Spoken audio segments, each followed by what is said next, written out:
स्वागत है दोस्तों आप सभी का आज की इस वीडियो में। आज हम पढ़ेंगे क्लास 12 की हिस्ट्री का न्यू सिलेबस के अकॉर्डिंग चैप्टर 6 है भक्ति सूफी परंपराएं। आपका जो चैप्टर 5 था यात्रियों के नज़रिए वो काट दिया गया है सेक्शन 2020-21 के लिए। ठीक है, इस चैप्टर के दोस्तों एमसीक्यूज ऑलरेडी अपलोड कर दिए हैं मैंने। आज हम पढ़ेंगे 3 मार्क्स के इंपॉर्टेंट क्वेश्चन आंसर के बारे में। ठीक है, तो चलिए वीडियो को स्टार्ट करते हैं बिना टाइम वेस्ट करते हुए। तो इस चैप्टर से दोस्तों सबसे पहला 3 मार्क्स का जो प्रश्न बनेगा वो बनेगा लिंगायत कौन थे एवं इनके प्रमुख विचारों पर प्रकाश डालिए। लिंगायत कौन थे और इनके प्रमुख विचार जो थे वो क्या थे वो आपको बताने हैं। ठीक है, तो सबसे पहले देखिए एक छोटी सी लाइन लिखेंगे कि भक्ति आंदोलन का तीसरा समुदाय जो था वो उत्पन्न हुआ जो कि वासवन्ना के अनुयायी थे जिन्हें वीरशैव या फिर लिंगायत कहा गया था। ठीक है, क्या क्या भक्ति आंदोलन का जो तीसरा समुदाय उत्पन्न हुआ था जो कि वासवन्ना के अनुयायी थे, इन्हें वीरशैव या लिंगायत कहा जाता था। अब इनके प्रमुख विचार की बात करते हैं तो ये जो लिंगायत थे, वीरशैव थे, यह शिव की आराधना लिंग के रूप में करते थे, यानी कि शिव की आराधना एक मूर्ति के रूप में, एक शिवलिंग के रूप में करते थे। और इनका विश्वास था कि मृत्यु उपरांत यानी कि मरने के पश्चात जो भक्त होते हैं वो शिव में लीन हो जाएंगे, अर्थात ये पुनर्जन्म में विश्वास नहीं रखते थे। ठीक है, फिर है यह धर्मशास्त्रों में, ये जो लिंगायत है, वीरशैव है, ये धर्मशास्त्रों में बताए गए श्राद्ध संस्कार, यानी कि जब कोई व्यक्ति मर जाता है तो उसका श्राद्ध करते हैं, पिंडदान करते हैं, उस विधि की अवहेलना करते हैं और ये अपने मृतकों को विधि पूर्वक दफनाते थे, जलाते नहीं थे। ठीक है, फोर्थ पॉइंट है जाति अवधारणा में कुछ समुदायों को दूषित यानी कि अस्पृश्य मानने की बात कही गई है जिसकी ये लिंगायत अवहेलना करते हैं और ये लोग कहते हैं कि यह सभी हमारे समुदाय के अनुयायी बन सकते हैं। ठीक है, और धर्मशास्त्र में जो वयस्क विवाह और विधवा पुनर्विवाह को अस्वीकार किया गया है, लिंगायतों ने इसे मान्यता प्रदान की है, यानी कि एक तरह से जातीय अवधारणा की अवहेलना करते हैं। धर्मशास्त्र में वयस्क विवाह और पुनर्विवाह को ये अस्वीकार करते हैं और उसको मान्यता प्रदान करते हैं। ये पुनर्जन्म में विश्वास नहीं रखते हैं। ठीक है, अपने मृतकों को ये विधि पूर्वक दफनाते थे, जलाते नहीं थे। ठीक है, तो इस तरह से हमारा पहला प्रश्न खत्म होता है कि लिंगायत कौन थे और इनके प्रमुख विचार जो थे वो क्या थे। लिंगायतों को वीरशैव भी कहा जाता है। ठीक है, आई होप आपको समझ में आया होगा। अब बात करते हैं इस चैप्टर के अगले प्रश्न की। अगला प्रश्न है खानकाह का वर्णन कीजिए। ठीक है, किसका वर्णन करना है? खानकाह का वर्णन कीजिए। या फिर इस तरह से पूछा जाएगा कि खानकाह में जीवनचर्या जो थी, जीवन शैली थी, वो किस प्रकार की थी, बताइए। तो देखिए, जो सूफी संत थे उन्होंने अपने आप को एक संगठित समुदाय के अंदर स्थापित कर लिया जिसे खानकाह कहा गया। ठीक है, और खानकाह का जो नियंत्रण होता था वो शेख के हाथों में अथवा पीर के हाथों में और उसके मुर्शीद के हाथों में होता था। खानकाह का नियंत्रण किसके हाथों में होता था?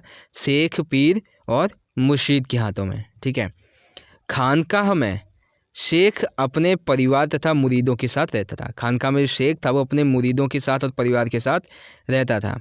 यहाँ लोगों के द्वारा मिलने वाले लंगर, यानी कि यहाँ पे जो लोगों के द्वारा दान दिया जाता था, उस दान से ही, जिसे फतहू कहते हैं, यानी बिना मांगे खैर, यानी कि बिना मांगे दिया हुआ पैसा, यानी कि दान, उसी दान से यहाँ पे 24 घंटे एक लंगर चलता रहता था, यानी कि एक भंडारा सा चलता रहता था। उसका संचालन किसके द्वारा होता था? जो फतहू मिलता था, यानी कि दान जो मिलता था उसके द्वारा। और सुबह से लेकर शाम तक शेख के पास प्रत्येक तबके के लोग, यानी कि शेख के पास प्रत्येक तबके के लोग आते थे, जैसे सिपाही, गुलाम, गायक, व्यापारी, कवि, राहगीर और अमीर, गरीब, हिंदू, जोगी आदि यहाँ पर अनुयायी बनने के लिए आते थे। कुछ शेख का आशीर्वाद प्राप्त करने के लिए आते थे, तो कुछ लोग अपनी समस्याओं को सुलझाने के लिए खानकाह में आया करते थे। ठीक है, तो खानकाह का वर्णन कीजिए, खानकाह में जीवन किस प्रकार का था। तो इस तरह से आप कह सकते हैं कि सूफी संतों ने अपने आप को एक समुदाय में संगठित किया जिसे खानकाह कहा गया। खानकाह में शेख, पीर अथवा मुर्शीद रहा करते थे। ठीक है, यहाँ पे एक लंगर चलता था जो कि फतहू यानी कि बिना मांगी खैर दान के आधार पर चलता था। सुबह से लेकर शाम तक शेख के पास प्रत्येक तबके के लोग, सिपाही, गुलाम, गायक, कबीर, राहगीर, ठीक है, गरीब, हिंदू वगैरह सब आते थे। कुछ अनुयायी बन जाते थे, कुछ शेख का आशीर्वाद प्राप्त करने के लिए, तो कुछ अपनी समस्याओं को सुलझाने के लिए आते थे। ठीक है, तो खानका का वर्णन कीजिए, खानका में जीवन किस प्रकार का था। आई होप आपको समझ में आया होगा। बात करते हैं अगले प्रश्न की। अगला प्रश्न है दोस्तों मीराबाई से संबंधित, और मीराबाई से संबंधित जो प्रश्न है ये 8 मार्क्स में भी पूछा जा सकता है। ठीक है, तो यहाँ पे मैं आपको पहले 3 मार्क्स के अकॉर्डिंग ही बताऊँगा आज। ठीक है, तो देखिए मीराबाई के जीवन पर, मीराबाई की जो जीवनी है उस पर एक टिप्पणी लिखी है, यानी कि एक संक्षिप्त नोट लिखी है। ठीक है, तो देखिए वो नोट किस तरह से हम लिखेंगे। तो सबसे पहले तो हम बताएंगे मीराबाई के जीवन के बारे में एक सामान्य परिचय। सामान्य परिचय में आप इनके जन्म के बारे में, विवाह के बारे में बता सकते हैं। देखिए क्या, मीराबाई का जन्म राजस्थान के मारवाड़ के मेड़ता जिले के राजपुताना कुलवंश में हुआ था। मीराबाई का जन्म कहाँ हुआ था? राजस्थान में। कहाँ पे? मारवाड़ के मेड़ता जिले के राजपुताना कुलवंश में हुआ था, जो कि एक राजकुमारी थी, और इनका विवाह इनकी मर्जी के खिलाफ मेवाड़ के सिसोदिया कुल में कर दिया गया था। ये विवाह करना ही नहीं चाहती थी। मीराबाई का विवाह भी हो गया, लेकिन मीराबाई ने अपने पति की आज्ञा मानने और एक माँ के और एक पत्नी के जो परंपरागत दायित्व होते हैं, यानी कि जो मान लीजिए किसी की शादी हो जाती है लड़की की, ठीक है, तो उसे माँ भी बनना होता है। ठीक है, एक पत्नी के उसके सारे मतलब धर्म उसे निभाने होते हैं, तो वो सभी दायित्व जो थे वो इन्होंने मानने से इनकार कर दिए। ठीक है, तो इन्हीं के ससुराल वालों ने उन्हें जहर से देकर मारने की कोशिश की, लेकिन मीराबाई बच गई और वह राजमहल से निकलकर एक संत बन गई। ठीक है, जब ये संत बनी तो इन्होंने मतलब कि जब राजवंश को उसको राजमहल को त्याग कर जब ये संत बनी, तो उसके बाद दूसरा पॉइंट आएगा कृष्ण भक्ति के बारे में। मीरा ने अपने राजवस्त्र यानी कि राजाओं जैसे जो कपड़े होते थे, राजकुमारी वाले कपड़े, उनको उतार कर सफ़ेद वस्त्रों को धारण किया।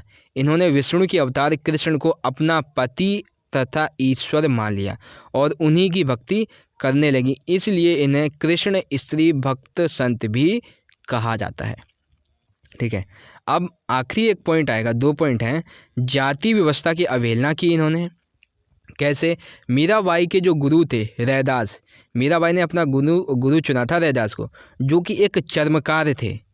इससे यह पता चलता है कि मीराबाई ने जाति व्यवस्था की अवहेलना की थी। 4th पॉइंट है, मीराबाई ने किसी भी संगठन से अपने संबंध नहीं बनाए। मीराबाई ने किसी भी संगठन से अपने संबंध नहीं बनाए और ना ही खुद किसी संगठन का निर्माण किया। फिर भी उनके भक्तों की भीड़ लगती चली गई और उनके द्वारा रचे गए पद आज भी गाए जाते हैं। राजस्थान की नीची जाति के लोग भी इन्हें गाते हैं। क्यों? क्योंकि इन्होंने जाति व्यवस्था की अवहेलना की थी, इसलिए हर एक जाति के व्यक्ति, हर एक जाति के लोग इनकी प्रशंसा करते हैं और इनके गायनों को गाते हैं, गीतों को गाते हैं। ठीक है, तो ये था हमारा क्वेश्चन नंबर 3, मीराबाई के जीवन के बारे में एक संक्षिप्त नोट। ठीक है, तो संक्षिप्त परिचय आप इस तरह से लिखेंगे, कृष्ण भक्ति के बारे में लिखेंगे, फिर जाति व्यवस्था की अवहेलना के बारे में लिखेंगे। ठीक है, अब बात करते हैं इस चैप्टर के अगले प्रश्न की। अगला प्रश्न है, सूफी संतों के राज्यों के साथ संबंध कैसे थे? यानी जो सूफी संत थे उनके राज्यों के साथ संबंध कैसे थे?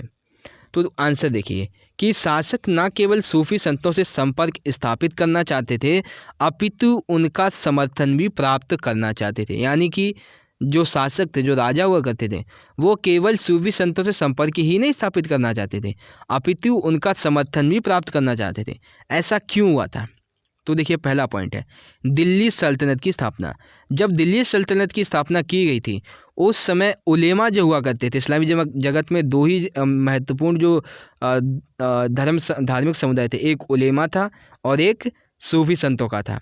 ठीक है, तो जब दिल्ली सल्तनत की स्थापना की जा रही थी तो उस समय उलेमाओं के द्वारा शरिया को लागू करने के लिए सुल्तानों को कहा गया, तो सुल्तानों ने इसे ठुकरा दिया और सूफी संतों की शरण ली, क्योंकि इस्लामी जगत में जितना सम्मान उलेमाओं का होता था उतना ही सूफी संतों का भी होता था। ठीक है, फिर दूसरा पॉइंट है अल्लाह और व्यक्ति के बीच एक कड़ी का कार्य। यानी कि जो सूफी संत हैं, ऐसा मानना है कि सूफी संत अल्लाह और व्यक्तियों के बीच एक कड़ी का कार्य करते हैं। ठीक है, शासकों का ऐसा मानना था कि मृत्यु के उपरांत जो सूफी संत हैं वो अल्लाह में एकीभूत हो जाते हैं या अल्लाह के निकट थे, ठीक है, जिसकी वजह से यह शासक अपनी कब्र मृत्यु के बाद, ये पहले ही बता देते थे कि मृत्यु के बाद हमारी जो कब्र है वो सूफी संतों की कब्रों, ये खबर है कि सूफी संतों की कब्रों के पास में ही बनवाना, ताकि हम भी अल्लाह के पास पहुंच सकें, ठीक है। फिर अगला पॉइंट है शासकों द्वारा जियारत, यानी कि शासक जो थे उनके द्वारा कई सूफी संतों की दरगाह की जियारत की गई। जैसे अकबर के द्वारा 14 बार अजमेर की दरगाह की जियारत की गई, क्योंकि कई बार अकबर आशीर्वाद प्राप्त करने के लिए और कुछ मनोकामना मांगते थे तो उसकी पूर्ति हो जाती थी, उसके बाद यहाँ पे जियारत करने के लिए आते थे, ठीक है। और एक लास्ट पॉइंट आएगा कि इतिवृत्तों में चित्रों का समर्थन। जब शासकों द्वारा इतिवृत्त लिखवाए जा रहे थे तो उसमें शासकों ने चित्रों को बनवाने की जिज्ञासा जगाई, लेकिन उलेमाओं ने उन्हें ऐसा करने नहीं दिया। फिर शासकों ने सूफी संतों की शरण ली, जिन्होंने चित्रों को बनवाने के लिए उन्हें प्रेरित किया एवं उनका समर्थन भी किया। तो उपरोक्त कथनों से पता चलता है कि सूफी संतों के राज्यों के साथ संबंध जो थे वो काफ़ी अच्छे थे, ठीक है। अब संबंध वो किस किस तरह से, वो आप ऐसे बताएंगे। सूफी संतों के राज्यों के साथ संबंध, पहले दिल्ली सल्तनत की स्थापना में मदद, अल्लाह और व्यक्ति के बीच एक कड़ी का कार्य करते थे। शासकों के द्वारा कई बार सूफी संतों की दरगाह की जियारत की गई और इतिवृत्तों में सूफी संतों ने चित्रों को बनवाने के लिए उनका समर्थन भी किया था, ठीक है। इस चैप्टर का आखिरी प्रश्न जो आता है दोस्तों, वो आता है भारत में इस्लाम धर्म का विकास या फिर उदय किस प्रकार से हुआ। भारत में इस्लाम धर्म का उदय किस प्रकार से हुआ उससे संबंधित, ठीक है। तो देखिए आंसर किस तरह से लिखेंगे। भारत में इस्लाम धर्म का उदय लगभग 622 ईसा पूर्व में हुआ, यानी कि ऐसा माना जाता है कि भारत में इस्लाम धर्म का उदय लगभग 622 ईसा पूर्व के आसपास में हुआ। पहला पॉइंट लिखेंगे मुख्य भूमिका। 711 ईस्वी में मोहम्मद बिन कासिम के द्वारा सिंध पर आक्रमण करके उस पर अपना कब्जा कर लिया गया, जिससे कि कालांतर में, यानी कि उस समय में दिल्ली में तुर्की और अफ़गान सल्तनत स्थापित हुई। समय के साथ साथ दक्कन और भारत के अन्य क्षेत्रों में सल्तनत की स्थापना होती गई।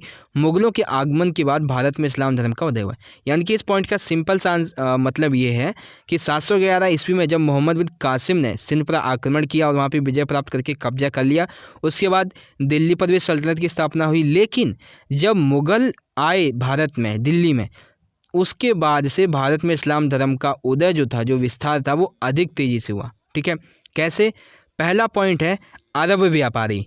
अरब व्यापारियों का पश्चिमी समुद्र के रास्ते से भारत के बंदरगाहों पर आवागमन, मध्य एशिया से आए लोग यहाँ बस गए। इस्लाम धर्म के उद्भव के बाद ये इस्लाम धर्म का हिस्सा बन गए। यानी कि अरब व्यापारी जो थे, जो पश्चिमी समुद्र के रास्ते से भारत के बंदरगाहों पर आते जाते रहते थे, और जो मध्य एशिया से जो लोग आए थे यहाँ पे, जो यहाँ पे बस गए थे, इस्लाम धर्म के बाद अरब व्यापारियों को, मध्य एशिया के लोगों को इस्लाम जगत का हिस्सा बनना पड़ा था, ठीक है। आखिरी पॉइंट आएगा उलेमाओं के द्वारा प्रचार प्रसार करना। आखिरी पॉइंट क्या आएगा? उलेमाओं के द्वारा प्रचार प्रसार करना। इनके इस्लामी धर्म के उलेमाओं ने भारतीय उपमहाद्वीप में इस्लाम धर्म का प्रचार प्रसार किया। इस्लामी धर्म के उलेमाओं ने भारतीय उपमहाद्वीप में इस्लाम धर्म का प्रचार प्रसार किया। साथ ही साथ शासकों की नीतियां, जैसे कि शादी संबंध स्थापित करने के लिए या फिर ज़बरदस्ती तलवार के दम पर, उन्होंने धर्म परिवर्तन काफ़ी तेज़ी से करवाया, ठीक है। इसी प्रकार से 18वीं शताब्दी तक आते आते भारत के अधिकतर राज्यों में इस्लाम धर्म का उदय, इस्लाम धर्म एक बहुत ही तेज़ी से, बहुत ही मजबूत तरीके से फैल चुका था, ठीक है। तो ये था लास्ट प्रश्न हमारा, भारत में इस्लाम धर्म का उदय कैसे हुआ। पहले मुख्य भूमिका, अरब व्यापारी, मध्य एशिया के जो लोग आए थे वो भी इस्लाम धर्म में शामिल हो गए, उलेमाओं के द्वारा प्रचार प्रसार किया जा रहा था, उस पॉइंट के बारे में, ठीक है। तो इस तरह से दोस्तों हमारा आज का ये वीडियो यहाँ पे ख़त्म होता है, जिसमें मैंने आपका जो चैप्टर 6 है भक्ति सूफी परंपराएं, क्लास 12 हिस्ट्री का, उसके मोस्ट इंपॉर्टेंट 3 मार्क्स के 5 क्वेश्चन बताए।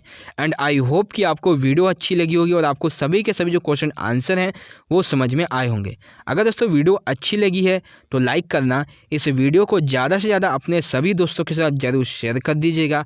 हम मिलेंगे दोस्तों अगली वीडियो में इसी चैप्टर के 8 मार्क्स के इंपॉर्टेंट क्वेश्चन आंसर की वीडियो के साथ में। तब तक के लिए आप पढ़ते रहिए, अपना ख्याल रखिए। धन्यवाद। जय हिंद, वंदे मातरम।